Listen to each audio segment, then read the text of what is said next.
Microsoft Flight Simulator 2024 just came out and it costs a whopping $70 for the standard edition, and it can go all the way up to $200. Should you really be spending that amount of money when you can play free alternatives on Roblox? Today I'm going to be reviewing 3 different flight simulators on Roblox and rating them on 5 different criteria to see if they are good enough for you to play instead of Microsoft Flight Simulator, or if you should just be spending $70 instead. The first game we will be reviewing is Novus Flight Simulator. This is the most recent out of these 3 we will be reviewing, and surely it should have the most up-to-date features. And you can see we have 3 different buttons here: take off, ATC, and settings. Settings don't work. ATC costs 50 Robux, which is about 50 cents. And here we have all the planes in the game. So the plane selection is not very great. In Microsoft Flight Simulator, you pretty much have every plane possible. In this game, you have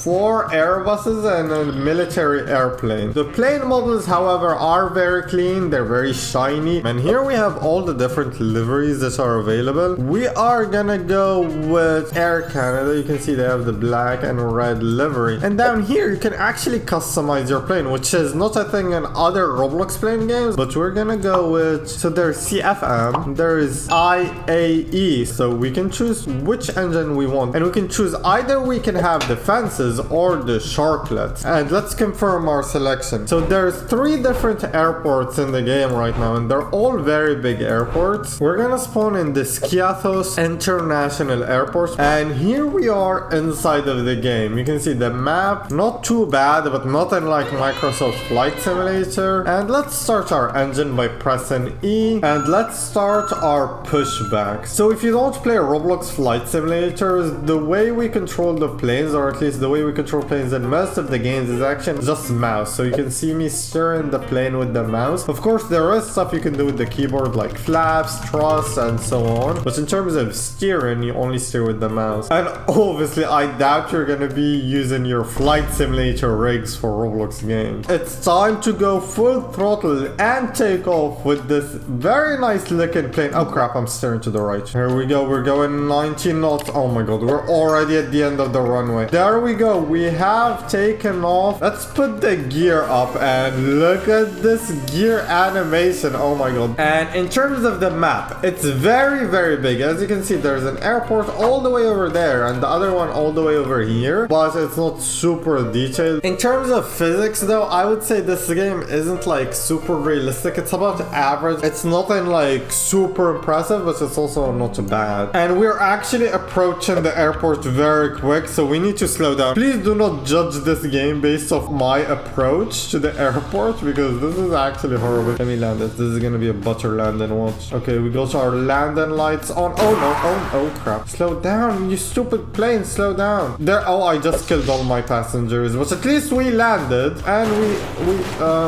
we went into the wall. Okay, we died. Time to give it a rating. In terms of graphics, I'm gonna give it a 7 out of 10. It's decent. It's not like super amazing, but it gets the job done, which what I would consider a 7 to do. In terms of physics, I will give it a 5 out of 10. The physics do not feel consistent. They're a bit wonky. However, they are decent, and they're a good starting point for a game that just released and still has a lot of potential. For the map, I'm gonna give it a 5 out of 10 as well. It's not as good as the other maps we're gonna be seeing, and obviously it's nothing compared to the map in Microsoft Flight Simulator. For features, I'm gonna give it a 3 out of 10 because there are no features. It's basically just a flight mode at the moment. And last but not least, the planes. The planes look super good. They're super detailed. They're very nice. They have a lot of animations, but there's only like 3 planes. 2 of them have 2 variations. So I'm gonna give a 4 out of 10 rating for the planes. That gives us an average rating of 4.8 out of 10. Let's move on to the next game. Make sure to keep watching until the end if you want to see the best flight simulator on Roblox. And this is the second flight simulator we're gonna be reviewing. This one is called Flightline, and it's quite the OG in terms of Roblox flight simulators. As you can see here, there's an ATC that is actually free, I believe. There's also the normal flying mode. There's Explore, where you can spawn in the map on foot and just explore, and there's also Spectate, where you just fly around in the camera, and there's also Flight flight recorder, which I believe records your flight so you can replay them or rewatch them or whatever. And let's get into the flying. So there's 3 types of planes in this game. There's short haul, medium haul, and long haul planes. And you can see there's 3 in this category. Let me look at the other categories. There's 3 in this one, and there's 2 in this one. So in total, there's about 8 planes in this game, and we're gonna be using a medium haul plane. We're probably gonna go with the A320-200, and let's go with an easy jet livery. As you can see, this is the plane. You can see the call sign over here, the flight, the carrier, the aircraft. But yeah, the picture of the plane doesn't look too appealing if I'm being honest, but let's spawn it and maybe it looks slightly better in the game. Another cool feature in this game is you can create a flight plan which you can follow in the game, and you can use like the autopilot, which is something this game has. And here we are in the game. Oh my god, the scenery, I'm not gonna lie, this doesn't look impressive. It's just a bunch of green. It's not that impressive. There is a bunch of hills here, and you can see the UI, the HUD is very nice as well in this game. In terms of the plane models aren't as good as the previous game, but there are more planes in this game. However, this game is more technical than like nice looking. For example, if I open the menu here, you're gonna see our autopilot menu, so you can set up the autopilot here. You can see our engine search menu, so there's literally like buttons you can press as if you're inside the plane. There's also all the light buttons and so on that you can like mess around with. So pushback is V, and there we go, we are pushing back. Okay, I need to set up my flaps and so on, and we are clear to take off. Let's go take off this plane, and hopefully we do not die. There you go. Oh no, that was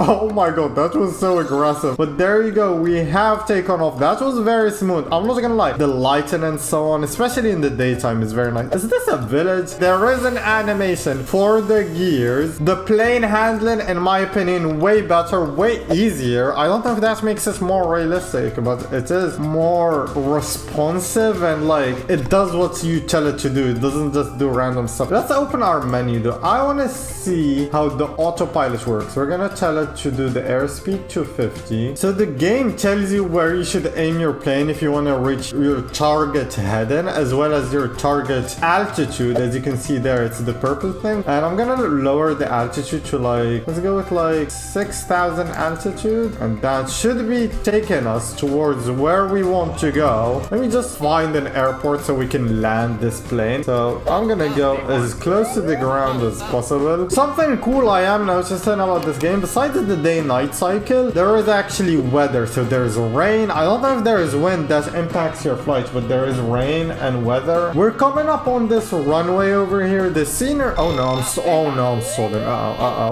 Anyways, this airport, the surroundings of it look very interesting. There's like a city. Okay, we have a nice approach here. Let's try to have a butter landing.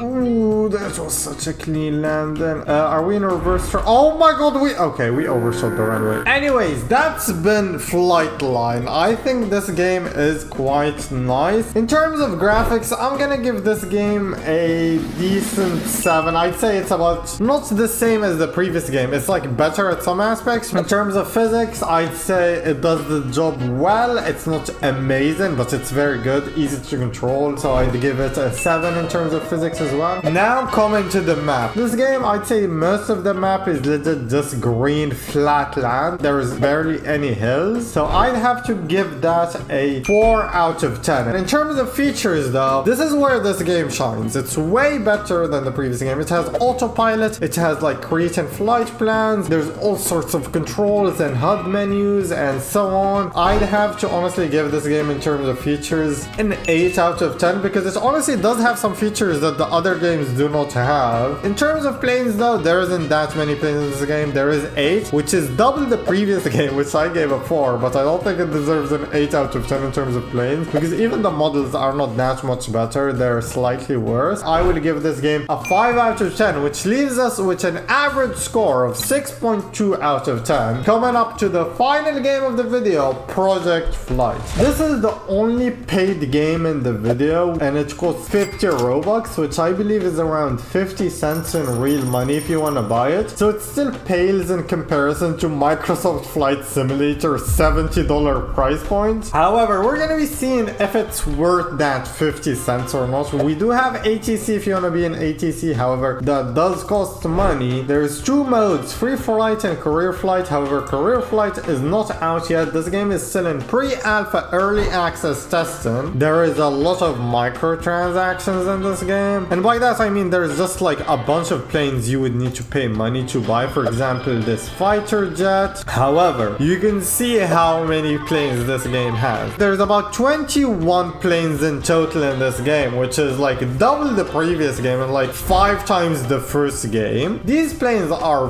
very detailed and very nice looking. We're gonna be spawning the 787 and you can see there's so many freaking liveries in each plane. It's actually so insane. I'm pretty sure they even have the Moroccan livery, and I am Moroccan, so I am gonna be using the Moroccan livery. And here we are. Oh my god, there's also so many airports. There's like 12 airports in this game. All these airports are based off real life airports. However, the map is not based off real life. And here we are spawned in, and this just looks sick. However, I do not like the night, so I'm gonna make it daytime. And oh my, oh what the okay, that is not realistic. However, you can see this plane has so much attention put into the details. Some of the planes do have cockpits. This one doesn't. Okay, there is some other planes that do have a cockpit view, which is very good. You can see it on screen right now. And they are planning on adding that to pretty much all the planes in the game. And you can see the map in the background. There's buildings, trees everywhere, although it's like a flat surface and so on. And there's even like a snow area. I'm not gonna roleplay this takeoff, so I'm just gonna try to take off from here. The physics in this game are my favorite. Maybe because I play this game the most, but they're not too far off flight line physics. Oh my god, am I gonna be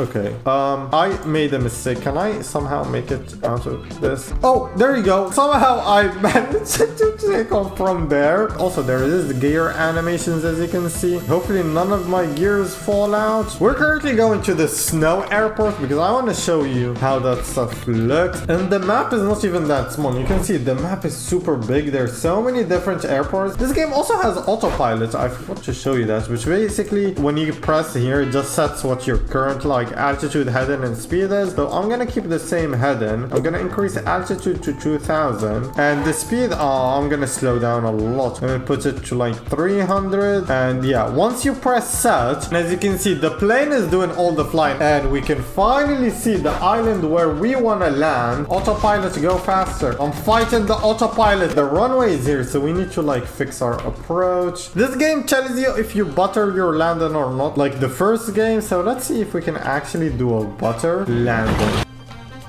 Oh, that was a butter landing. At least we did not overshoot this landing. Another thing I want to show you about this game, you can mess around with the weather. Like you can change how it looks, what kind of clouds you have. You can add rain if you want and remove it. You can add snow. You can do whatever you want with the weather. You can also, recently they added failure, so you can like fail the engine, so you would just glide. You can also fail the gears, so they would not work. You can also fail your flaps or speed brakes, which are spoilers. And that's about it for this game. So it's time to rate Project Flight. In terms of graphics, honestly, I think it's my favorite. Obviously, it's not as good as Microsoft Flight Simulator, but it's very good. I'm gonna give it a 9 out of 10. I consider Microsoft Flight Sim to be an 11 out of 10 because it's actually like realistic and based off the real world. In terms of physics, this is my favorite game in terms of physics. I'm gonna give it an 8 out of 10. In terms of map though, this is the best map. There's way more airports than the other games. There's like snow biome, desert biome, so I'm gonna go with an 8 out of 10 for the map. In terms of features, I think Flightline has more and better features, even though they're more complicated. And Project Flight, I'll be honest, the autopilot is way easier to use, but I don't think Project Flight has better features than Flightline. I'm gonna give it a 7 out of 10 for features, slightly worse than Flightline. In terms of planes though, I'll give it an 8 out of 10 in terms of planes. It has a lot of planes ratings which are very detailed, and that puts us as an average of 8 out of 10 for Project Flight, which is the best game in this video. Let me know what you think about my ratings in the comments below, and if you agree or disagree, let me know and I might reply to you. And would you rather spend $70 on Microsoft Flight Simulator or play Roblox games for free? I see you guys next time. Goodbye.